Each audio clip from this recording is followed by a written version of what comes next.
So, magandang araw mga repa. So, gagawa na naman tayong video. So, itong video na to is about mga realization lang or mga kwento-kwentuhan lang about sa looks na naman. So, 'di ba nabanggit ko na nga na wala naman talagang game which is looks lang talaga. So, pero hindi pa rin guarantee yan na magkakaroon ka ng karelasyon kasi pang-hook lang din naman talaga yan eh. Kahit na kuwari, 'di ba sinabi ko na rin sa inyo na past 25 is mas pahirap na ng pahirap. Kasi unang-una, halos lahat ng mga prime age na babae nasa relasyon na. Or kung hindi naman nasa relasyon is busy sila sa buhay nila. Kasi meron ng social media, tsaka entertainment, tsaka cellphone. Lahat ng babae is may cellphone na. So, na-realize ko lang din na kahit naman ikaw lalaki, parang nawawalan ka na rin ng gana na mag-approach or makipagrelasyon din. Kahit na sabihin mong high tier normie ka or pogi ka. Ito lang na-realize ko kasi parang kuwari mag-approach ka. Tapos parang syempre mas komportable ka na pagka ikaw lang mag-isa rin. So, minsan parang ganun na rin yung mentality ng mga tao ngayon eh, pati yung mga new generation. Parang dahil meron na nga cellphone, entertainment, tapos ang hirap pa kumita ng pera is mostly ng mga tao is nagiging makasarili na lang talaga for self-preservation na lang talaga. Meron ako mga katrabaho na ah, nararamdaman ko na gusto naman din nila ako. Kaso nag-aalangan din ako na mag-approach kasi nga katrabaho. Tsaka busy na rin. Parang gustuin ko man mag-approach ng katrabaho which is nakakatamad din. Kasi parang after ng work, imbis na gusto mo na lumabas kayo, parang tinatamad ka na lang. Gusto mo na lang umuwi at magpahinga. So, ganun din. Kunwari, gusto mo mag-walker, yung mga pro, pupunta sa inyo. Kung gusto mong ganun, papapuntahin mo sa inyo. Tapos bigla kang mapapaisip, ang mahal masyado. Which is dito, mahal din talaga 180 to 200, tas isang oras lang. Dyan nata parang 4,000 ata. Pag yung mga teen talaga prime age. 4,000, 3,000, meron 2,000, mga 29 years old na. Mga matataba, ganun. So parang, tapos imimit mo, nakakatamad talaga, promise. Halos lahat nakakatamad na. Kasi meron ka naman na cellphone eh. Kaya nga parang mas maganda na lang talaga mag ano ka na lang eh, mag Pornhub ka na lang eh. At least sedated ka na rin din doon. Kaya yung nofap din, hindi rin ako naniniwala dyan. Lalo na pag nag-gym ka or nag-exercise ka. Tataas kasi testosterone mo yan eh. Hindi mo kakayanin na hindi magpalabas ng isang linggo or kahit 3 days lang or 4 na araw. Or dahil may addiction ka na. Minsan nakaka-addict din kasi yan eh. Pero malaking tulong talaga yung pagbubuhat talaga or calisthenics. Calisthenics kasi pupush mo lang yung self mo eh. Bali, yung bigat mo yung talagang inaano mo. Binubuhat mo. Tsaka full range motion. So yun nga, parang napansin ko rin kahit na, oo nga may choosing signal sila. Pero sa part mo rin naman, nagdadalawang isip ka. Kuwari ako, high tier normie ako or normie sa paningin nyo or sa paningin ng babae. Nakakakuha din naman ako ng mga ganyan. Kaso parang nakakatamad. Alam mo yung nakakatamad. Or sa age ko na rin to. May factor na rin yun. Pero parang nakakatamad siya, promise na. So, ganun din yung sa babae. Kunwari, approach mo man yung babae. Although hindi ko pa alam kasi never ko pa naman trinay dito eh. Na kasi bago-bago pa lang ako dito eh. Tsaka hindi talaga ako nag-approach din eh kahit nung prime age ko eh.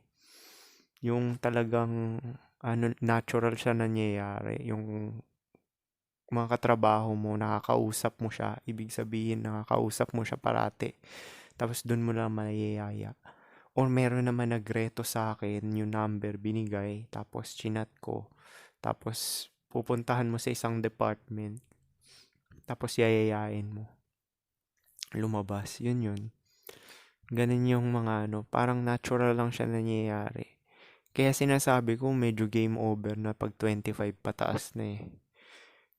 Normie, kahit pa higher normie ka eh. Kasi nga dahil sedated na yung mga tao eh. Parang nakukuha na nila yung mga gusto nila. Kahit na yung mga pangit or mga normie, higher normie or pogi. Parang ayaw na mag-effort lahat ng tao kasi nga wala nang gana kasi may cellphone na eh, 'di ba? Na-entertain na sila, sedated na.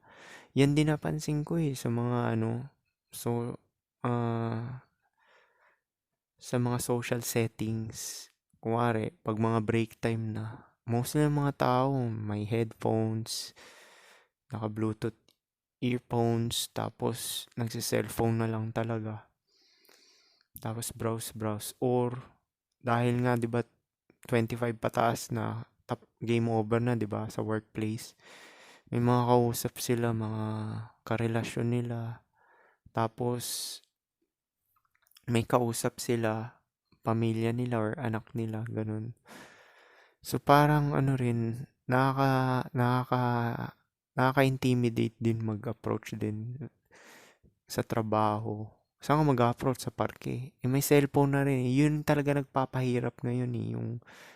Yung cellphone talaga eh. Social media age na. Parang sedated na lahat. Tsaka parang sa trabaho wala akong sure talaga na 100% single. Meron akong sure, which is 33 above na. Yun ang sure ko talaga na single talaga sila. Kasi sinasabi nila eh. Which is expected na doon dahil sa wall. Ang wall din kasi ng ano, totoo rin yan sa babae. Pero, merong willing sa kanilang mag-ano. Pero ako, dahil sa looks ko, hindi ko i-approach yun. Ba't ko i-approach yun? Talo ako dun. Unang-una, below pa sa akin yun. Sub 5 na 33. Okay sana ako sub 5 na prime age eh. Kaya kahit sub 5 na prime age talaga, mahirap yan eh. Kasi prime age yan eh. Kahit sub 5 talaga, nasa relasyon pa rin yan. Pahirapan din talaga eh. Kaya totoo yung wall ng lalaki rin eh. Actually, both gender to itong 25 pataas. Kasi liliit na yung social circles mo niyan. Kasi nga, focus na lahat sa trabaho. Tsaka busy na lahat sa trabaho eh. Kahit dito rin sa western country, busy rin. Tapos, mga makikita mo sa mall, naglalakad, babae, lalaki. Meron magkarelasyon, mangilan-ngilan lang din. So, busy na rin talaga eh. So, yun nga, parang kahit gugustuhin mo man magano, parang gusto mo na makinig na lang ng black pill na ganito.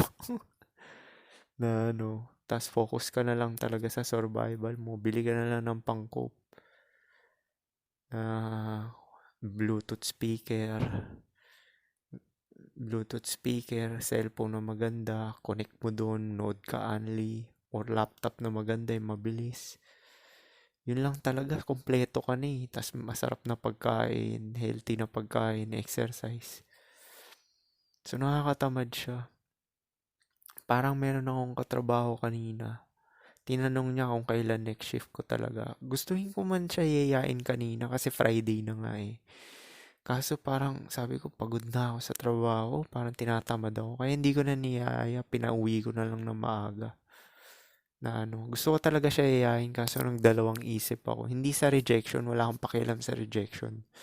Yung nakakatamad siya, nakakatamad. Na ano, yun yung ano eh, dahil sedated ka na nga eh. Dahil meron ka naman cellphone, tapos may YouTube naman, Facebook, dami mong mapapanood na entertainment. Actually, yung buong araw, kulang pa eh. Kulang pa, lalo na pagka interesado ka mag-seek ng mga knowledge, kagaya na itong Black Pill. Promise, kulang yung mga Isang araw. Kahit magbasa-basa ka kulang yan. Na ano. So, yun yung napansin ko sa mga tao ngayon is sedated na talaga. Tapos karamihan. Meron nga yung puti pala na tumabi sa akin dati. Nakasabay ko siya kahapon. May kausap siya may susundo sa kanyang lalaki. Buti na lang talaga hindi ko in-approach. Although wala naman din akong pakialam doon. Na kahit i-approach ko siya kung may boyfriend siya. Kasi siya naman magsasabi kung may boyfriend siya o hindi. Pero yun nga, buti na lang hindi ko rin din siya in-approach eh. Yan yung sinasabi ko sa inyo eh, na game over na talaga eh. Kasi karamihan talaga ng babae na hindi mo alam eh, na pouch na talaga sila, may nasa relasyon na. Which is 100% talaga. Bihira ka makakita ng prime age women na wala sa relasyon. Kung wala man yan sa relasyon is iba yung focus. Or may ine-entertain. Which is ayaw makipagrelasyon. Kasi nga may validation na nakukuha sa ibang tao. Tapos busy pa siya na mag-STEM max. Kagaya nun, yung kanina, third years nursing student yun. Pag-graduate na yun sa December. So, focus siya dun sa ano niya, sa STEM maxing niya. Tingin ko edad nun mga 22 yun, mga ganun. Gusto ko nga hihiyain talaga kanina kaso tinamad talaga ako eh. Sabi ko, tayo magpahinga na lang ako. Kasi pasok pa ako bukas eh. Parang nakakatamad siya, promise. Na ano na rin. Tsaka hindi mo rin alam talaga kung single ba talaga sila. Alam ko single siya kasi mukhang wala naman siyang ano eh. Ine-entertain na iba, focus lang din. May tsura din siya, maganda yung mata niya, Filipina. Malakas lang loob ko talaga sa mga Filipina eh. Kasi nga, kapwa mo yan eh. Hindi naman nagsusumbong yan sa mga ano eh, mga maaalanganin yung trabaho mo. Wala namang ganyan na mga Pinoy. So, yun yung napansin ko talaga parang nakakatamad na ng halos lahat. Pero yung self-improvement na ginagawa ko sa sarili ko, hindi ako tinatamad. Kahit nga pagod ako, 3 times a week pa rin talaga ako nag-exercise. Nakaka-addict kasi rin talaga siya. Yung calisthenics, 20 minutes lang siya. Tsaka wag nyo pala, pag nag-exercise kayo, wag mataas ng 30 minutes. Hanggat maaari below 30 minutes para hindi siya maging catabolism. Kasi mangyayari is tataas yung cortisol dahil stress na yung katawan mo. Imbis nag-e-enjoy ka, hindi ka na mag-e-enjoy. Reverse yung mangyayari. Imbis lumaki muscle mo, hindi eh. No? So yun yung napansin ko talaga na ano. Sabi ko, uwi na lang talaga ako. Magpahinga na lang ako. Nakakatamad talaga eh. Hindi ko na, depende yan sa driving force nyo ah. Yung sitwasyon ko lang yung kinikwento ko sa inyo. Yung mga experiences ko lang din talaga. Na ano, paano pa kaya yung mga normie? Meron mga ibang mga lalaki, wala talagang experience. Tapos ganun din, tinatamad na rin din sila. Na ano, kasi walang choosing signals. Malamang yung iba talaga dyan, nag-try na ng dating apps. Doon pa lang talaga tatamarin ka na. Ayun pa pala, may nakamatch ako na sa dating app. Sa Bumble ako may nakamatch, sa Tinder wala. Kaso ganun nga, 24 years old ata siya, o 24. Tapos matangkad pa sa akin, 177. Ako mga 171 lang ako eh. So matangkad talaga siya, 177. Tapos ang taba, parang doble yung taba niya sa akin. So ganun yung mga nakakamatch ko na ano, paisa-isa lang. Actually, aliwang ko lang din yun. Wala naman din talaga akong effort na... Kasi black pill ka na eh. Ba't ka pa mag-e-effort na makipag-meet up? Yun din pala pagka, kunwari may didiskartehan kayo. Ang gagawin nyo, huwag kayo yung pupunta doon sa lugar ng babae. Dapat siya papuntahin mo, malapit sa'yo, para pag ininjan ka man, hindi waste ng oras, tsaka pera, tsaka ng lugar, layo ng distance na pag-e-effortan mo. Yun din, bago rin makipag-meet up yan sa online is makikipag-video call yan para siguraduhin niya yung itsura mo.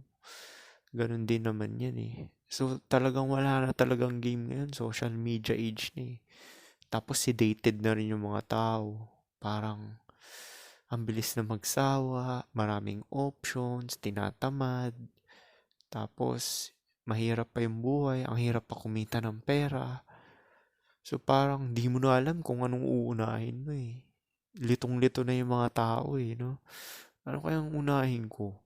Ito na lang, grind na lang ako, grind, grind. Yan yung sinasabi ko sa inyo na ano eh, na may sinusunog ka kasing oras. So parang hindi mo talaga magagawa lahat ng gusto mo sa lifetime talaga. Iba-balance mo lang talaga yung ano, para at least bago ka mamatay is nag enjoy ka rin naman kahit papaano.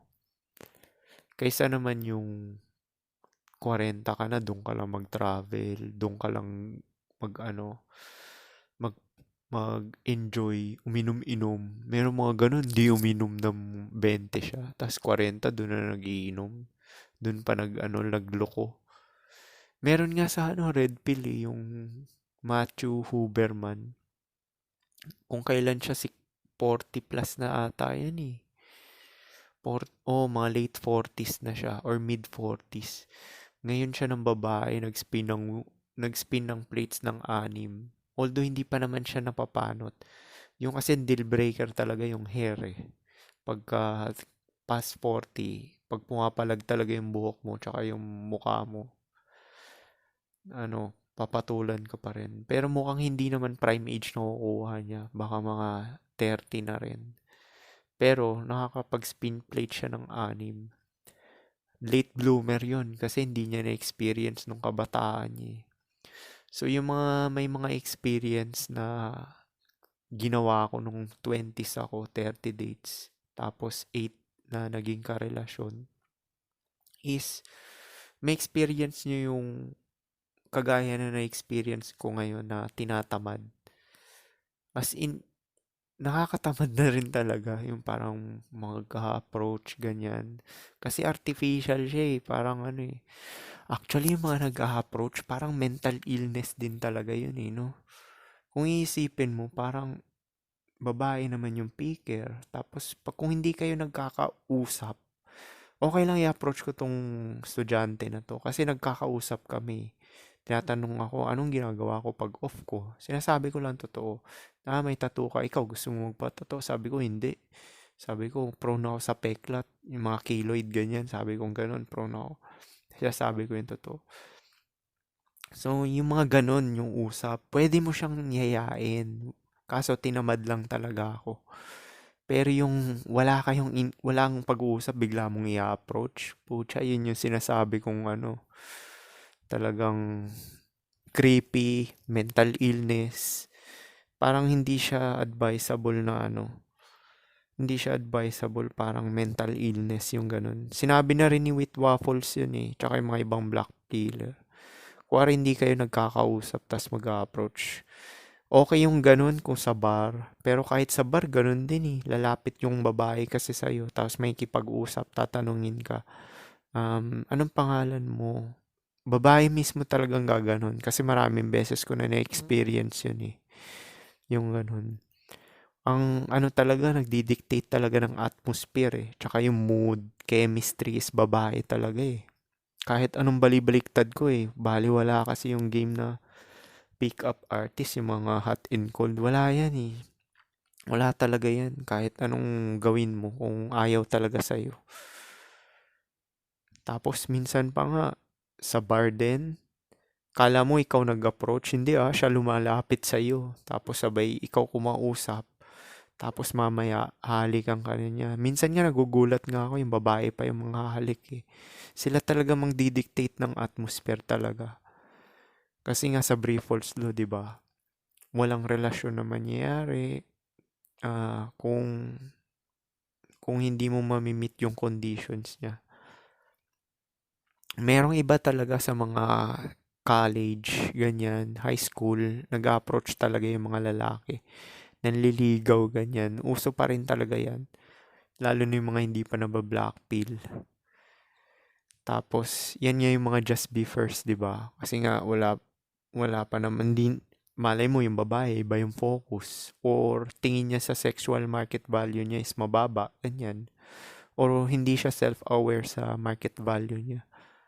Which is yung prime age talaga 18 to 25. Merong iba mga babae na ganun. Kasi iba yung focus. Kasi stemming nga. Mga na-brainwash, di ba? Magtrabaho, ganyan, grind. Kala mo lalaki lang gumagawa niyan, babae din eh. May mga ibang babae na yan din yung focus eh. Parang marami rin akong katrabaho na ganyan. Yung focus talaga magtrabaho lang magtrabaho. Hanggang napaglipasan na sila. Wala na, tita na sila.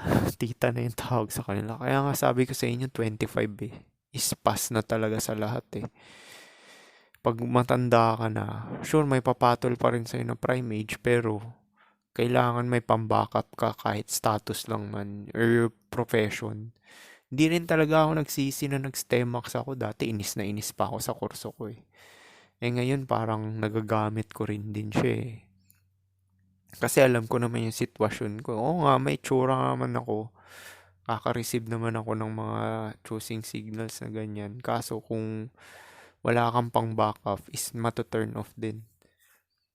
Kaya naman ako in-approach nung dito yung ka-flat ko dahil nga alam niya na nagtatrabaho ako sa ospital eh. Yun lang naman yun, di naman ako bobo eh. Ang tingin nyo sa akin, tanga. Tanga. Alam ko naman yun eh. Eh kung bam ako, i-approach ba ako nun? Hindi ah. Actually, marami nga siyang ini-entertain, chinachat eh. Yung kahit na nag-SEX kami is nakikipag-date pa siya sa iba eh. Ganon dito sa West. Malamang ganyan na rin dyan kasi mga Gen Z. Ganyan na rin sa Pilipinas. Kala nyo ba dito lang yan? Hindi ah. Sasabihin nung iba, traditional pa rin naman mga Pilipino. Oo, hanggat maaari. Ayaw magpataas ng body count ng mga Pilipina. Pero, hindi lahat. Merong iba mga party girl talaga. Tapos, yung iba wala na rin pakialam sa body count. Kasi nga, maraming nag-hit sa kanila. Biruin mo naman, kada araw may magme-message sa'yo or may mag-friend request. Oh, hindi ba lalaki ulo mo niyan? Di ba? Prime age yung sinasabi ko, 18 to 25 ba? Oh, hindi ba lalaki ulo mo niyan kahit pangit ka? Kahit nga pangit eh, promise. Pogi lang talaga gusto niya. Basta prime age yung mga ano. Kaya nga lahat ng babae talaga, yan talaga yung conclusion sa Blackpill eh. Lahat ng babaeng prime age is gusto talaga pogi. Kahit naman kupas pa eh, post-wall. Si Ai nga pinatulan, normie. Actually, parang high-tier normie pa yan. Medyo chubby-chubby lang. Kung nag-gym lang yon. Okay yung harmony ng mukha ng lalaki. Kamukha niya si Romnick Sarmenta eh. Tsaka yung mahaba yung face niya, kagaya no sa akin.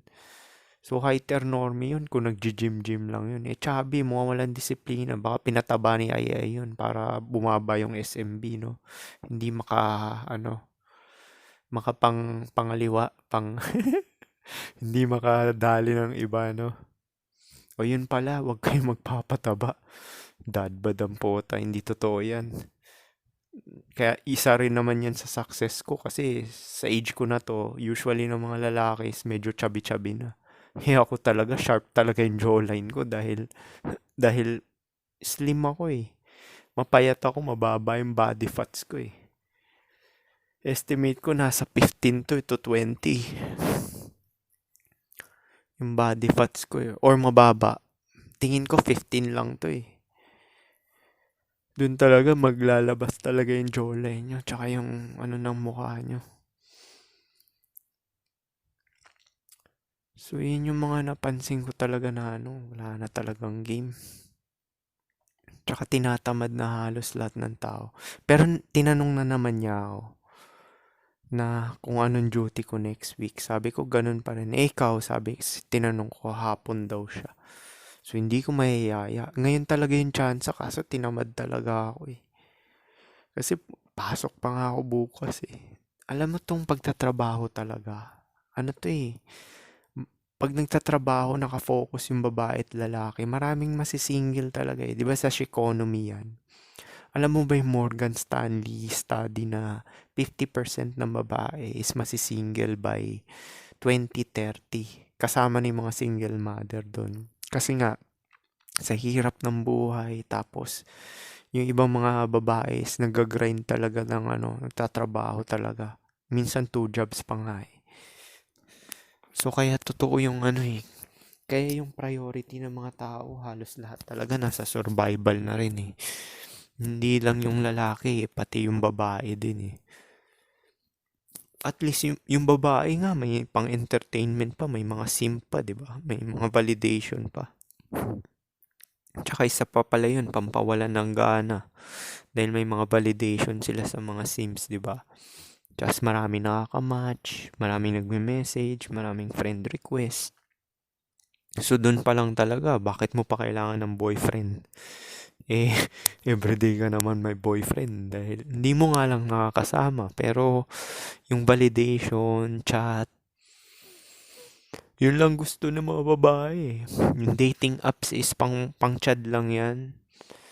Yung dating apps na, lalo na yung Tinder. Yung Tinder hook up apps yan eh. Ginagamit niya ng babae para makipag one night stand lang talaga. Or emotional tampon, which is pogi pa rin. So, sedated na lahat ng karamihang babae. Outside naman sa ng college, 25 pataas is game over na. Pouch na yung iba. Saan ka lulugar, 'di ba? Kung ikaw lalaki, 'di ba, saan ka lulugar? Mag-approach ka sa parke. Creepy, mental illness. 'Di ba? Sa bar naman, pag ikaw nag-approach, kung hindi ka pogi, normi-normihan ka lang, tatalikuran ka lang ng babae. Hindi ka kakausapin. O kung cute ka naman, ang agaw ka, ikaw i-entertain. Kaya yung pag-approach din na na kuwari nakikipag-usap yung babae tas may boyfriend siya. Doon may chance mo yung masulot eh. Usually kasi mga heteronormy nakikipag-usap babae kahit na may boyfriend sila. Kasi marami akong ganyan na katrabaho eh. May boyfriend sila pero nakikipag-usap sa akin. Inaalam yung ko, yung ginagawa ko. Yung ba nga sabi ko sa inyo, seryoso din ako sa ginagawa ko. Sino ba naman hindi magiging seryoso eh? Single ka, sa'yo lahat. Sabi nila, bakit ikaw hindi ka pumupunta sa Christmas party? Hindi ka pumupunta pag niyayaya? Ang busy-busy mo. Malamang, pag single ka talaga, busy ka. Kasi sa'yo lahat. Gagawin mo. Kahit magkasakit ka, didadrag mo yung sarili mo papunta sa hospital. Biruin mo na, nagkasayati ka ako for 1 week. Tangina, pinilit ko talaga maglakad ng 10 minutes papunta doon sa hospital kasi walking distance lang ako, di ba? So, pag single ka, sa'yo talaga lahat. Mamamalengke ka, magluluto ka. So, parang yung off mo, dun din mapupunta. Mamamalengke, magluluto, maglalaba. So, sino hindi mabibisi dun? Hindi makita ng babae na sa relasyon yun kasi palibasa yung mister nila yung gumagawa lahat. Doon pa lang napapag-obviousan ko na kung anong sitwasyon ng mga mister nila eh. Kasi sinasabi nila, lagi kang busy. Malamang, single ka eh. Pag single ka, busy ka talaga lagi. Mag-exercise ka pa, di ba? Kaya,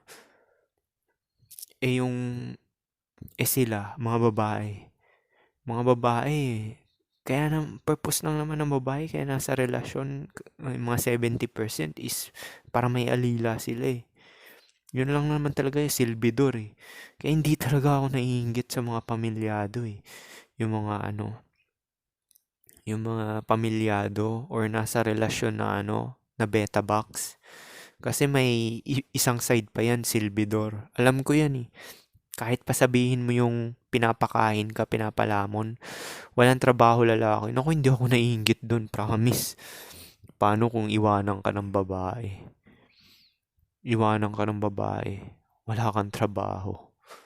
Tapos wala ka rin bahay, pinalayas ka sa bahay, di ba? Tangina, saan ka? Homeless ka ngayon. Pakamatay ka na lang. Umasa ka sa babae, kala mo talaga.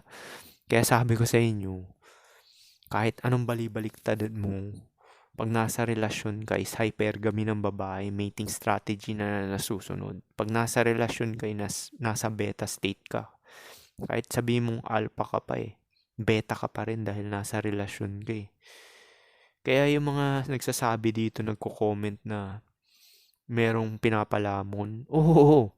Paano kung hiniwalayan siya? Alam mo ba na ganito? Maraming babae na nakikipaghiwalay sa lalaki pagka malaki na yung bata. Hindi nyo narinig yun, di ba? Kuwari, elementary na yung bata, hihiwalay yan. Yung lalaki. Inantay lang na palakihin yung mga anak. Kaya, ini-injure na yung pagtatrabaho, pagpapakain. Kasi, tapos sabay yung lalaki, kuwari katulong, silbidor, yun lang ginagawa niya, mag-alaga ng bata. So, parang katulong din talaga na kala nung lalaki, lamang siya. Ulul, nasa relasyon ka ng babae, hindi ka makakalamang. Hypergamy niya yung masusunod. Kaya hindi ako pangit umasa ng ganyan Yung unang-una, di ba, mayroon nag-comment, lagi daw nag-aaway. Malamang. Dahil nasa relasyon ka Siya talaga yung masusunod, may kipag-away yan. Ang talagang mo lang talaga is mag-walk away ka. Paano siya makakapag-walk away? Pinapalamon siya ng babae. Pag nag-walk away siya, hindi siya makakakain, wala siyang bahay. Or, kung kanya naman yung bahay, magtatrabaho siya uli. O, di ba? Which is, mas magandang gawin yun, na wag ka talaga aasa. Yun natutunan ko talaga, maging self-reliant ka. Kasi, bribe yan Alam mo yung papakainin ka. Kaya minsan, pag may nagbibigay sa akin, tinatanggihan ko talaga. Kasi alam ko talaga, walang libre. Kahit sabi mo pang chad ka, na binato nila yung sarili na, oo nga, binato nila yung sarili nila sa'yo. Dahil pogi ka, pero below sa'yo yun. Walang kalooks level mo na magbabato ng sarili nila sa pogi. Ano ka? Kaya kahit anong balibaliktarin mo dito hindi talaga makakalamang lalaki dahil hindi ikaw ang picker Ang picker yung babae. Pwede ka maging picker. Liligawan mo yung gusto mo. Kaya, di ba sabi nung sa red pill is, huwag ka makipagrelasyon kung hindi mo maaano yung gusto mo.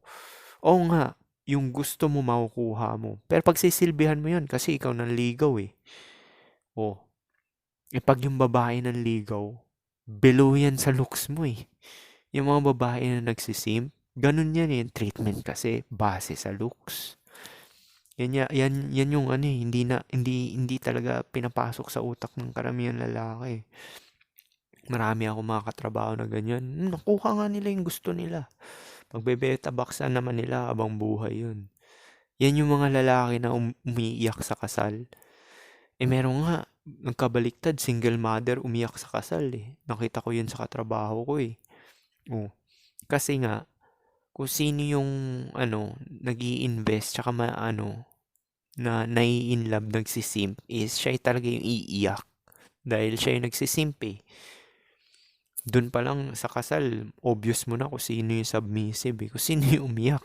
Siya yung 'di ba? Usually mga lalaki yung umiiyak pag nagpapakasal. Sa bagay, kung kung price ka talaga, hindi ka magpapakasal. Kasi kahit pa sabihin mo na nakuha mo yung gusto mo, common sense lang naman yan. Ba't ka magpapakasal? Nasa batas rin naman yan. Kuwari, magkaanak kayo, di ba? Matik naman yung pinaghirapan mo, diretso naman sa anak mo dahil anak mo yun. Kaya walang sense yung kasal. For lang yan Status lang din naman yan Sabihin na married, ganyan. So, yun yung napansin ko talaga ngayon. Parang pahirapan na talaga sa lahat ng aspeto. Self-improvement, grind. Tapos, mga babae at lalaki. Kanya-kanya na talaga. Mabilis magsawa. Sedated, walang gana. So, yung iba puro talkish lang, di ba? Lalo na yung mga masasalita. Ganyan, ganyan. Kita tayo sa ganyan, ganyan. pupuntahan kita dyan, yung mga ganon. Kaya nga, huwag niyong papaniwalaan gaano yung salita eh. Mas maganda, tingnan niyo yung mga kilos talaga eh. Tsaka yung mga ginagawa eh. Yung talaga definitive na genuine talaga yung ano eh, attraction eh. So, kukwentuhan ko kayo pagka niyaya ko yun. Pero kasi tinatamad talaga ako eh. Na ano, nakakausap ko namin din yun. Tsaka napre-precept ko. Meron pa palang isa, yung kaedad niya nakakausap ko. Yun din, tumabi rin sa akin nung isang araw. Kahapon pala, kahapon. Nag-break ako. Tapos tumabi siya sa akin, pag-usap. Nagkikwento lang sa kanya. About sa nanay niya, ganyan. Yun, pwede mo yayain yun kasi nakipag-usap sa'yo eh. Pero yung hindi nakikipag-usap, mo yayain yun. Creepy yun, tsaka mental illness. So, paano yun na siguro, peace.